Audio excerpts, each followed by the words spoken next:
তো আজকে আমি চলে আসলাম আরেকটা ভিডিও নিয়ে। আজকে আমরা বানাবো মাংস কষা। আজকের মাংসটা খুব সুন্দর হয়েছে, একবার বানিয়ে দেখো, একবার খেয়ে দেখো।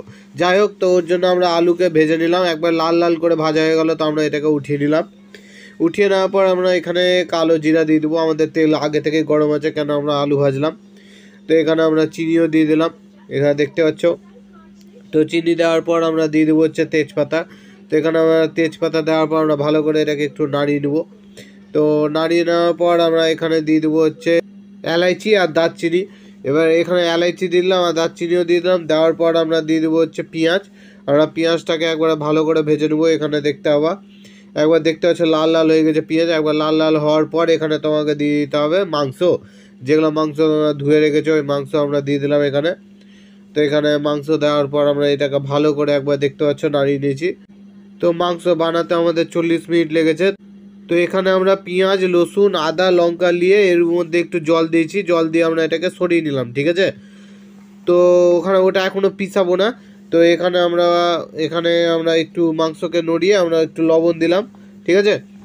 তো ওটা এখন আমরা পিসে নিই, ঠিক আছে, ওটা পিসবো না। তো ওটা এখানে আমার হলুদ দিলাম, লবণ দেওয়ার পর আমরা দিলাম হলুদ। তো হলুদ দেওয়ার পর আমরা এটাকে ভালো করে নাড়িয়ে নেবো। নাড়িয়ে নেওয়ার পর এটাকে আমরা ভালো করে নাড়িয়ে নেবো। এখানে দেখতে পাচ্ছি একবারে কষা কষা হয়ে গেছে। তো আমরা এখানে পেঁয়াজ, রসুন, আদা, লঙ্কার সাথে একটু টমেটো দিয়ে দিলাম। তো দিয়ে এবার আমরা এটাকে পিষিয়ে নিলাম, ঠিক আছে, মিক্সিতে পিষিয়ে নিলাম। পিষিয়ে আনার পর এখানে আমরা দিয়ে দিলাম। দেওয়ার পর আমরা ভালো করে মাখিয়ে নিচ্ছি, দেখতে পাচ্ছ। কারণ তখনকার আমরা টমেটো দিইনি, ওই জন্য ওটাকে সাইডে রেখেছিলাম।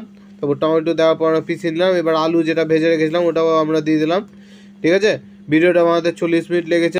তো এখানে আমরা দিয়ে দেবো ধনা গুঁড়া, তারপর দিব আমরা গোলমরিচের গুঁড়া, তারপর দিব আমরা গরম মশলা গুঁড়া, ঠিক আছে। এখানে গরম মশলা গুঁড়াও দিয়ে দিলাম। এখানে তিনটা জিনিস দেওয়ার পর আমরা এটাকে ভালো করে মাখিয়ে নেব, ঠিক আছে। তো এখানে আমরা ভালো করে মাখিয়ে নিলাম। তারপর দিয়ে দিলাম আবার টমেটো। তো ওই টমেটোটা তো পিষে গেছিলো, তো এখানে আমরা গোটা গোটা টমেটো দিয়ে ঢেকে দিলাম, ঠিক আছে।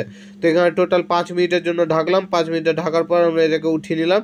উঠিয়ে নেওয়ার পর আমরা কিছুক্ষণ এটাকে নেড়ে নেবো, কমসে কম আবার 2 থেকে 3 মিনিটের মধ্যে নেড়ে নেবো, ঠিক আছে। নাড়ার পর আমরা দিয়ে দেবো হচ্ছে সরষার তেল। তো এখানে আমরা সরষার তেল একটু সাইড করে অল্প করে দিয়ে দিলাম। তেল তেল না হলে কষা মাংস ভালো লাগবে না। তো যাই হোক, তো এখানে আমাদের আবার ঢেকে দিলাম 5 মিনিটের জন্য। তো এখানে 5 মিনিট পর আমরা উঠালাম, আবার 2 থেকে 3 মিনিটের মতো নাড়লাম। নেড়ে আমরা দিলাম লঙ্কার গুঁড়া। তো লঙ্কার গুঁড়া দেওয়ার পর আমরা আবার ভালো করে এটাকে নেড়ে নিচ্ছি, ঠিক আছে। তো এখানে জল একবারে শুকিয়ে যাবে নাড়তে নাড়তে। তো এখানে আমরা আবার ঢেকে দিলাম। তো এখানে আমরা ঢাকলাম 10 মিনিটের জন্য, ঠিক আছে। পাক্কা 10 মিনিটের পর আমরা উঠিয়ে নিচ্ছি এটাকে।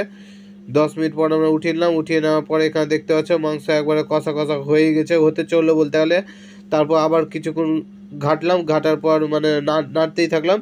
তো ফুটলো, ফুটার পর এখানে দেখতে পাচ্ছ একদম কষা হয়ে গেছে। তো 10 মিনিটের পর ফুটার পর অটোমেটিক কষা হয়ে যাবে, আর ঢাকতে হবে না। তো এখানে দেখতে পাচ্ছ আমাদের মাংস এখানে রেডি হয়ে গেছে, আর কিছু করতে হবে না। এবার আমরা এটাকে শান্তি মনে খেয়ে নেবো। তো আমাদের এখানে ভিডিও কমপ্লিট।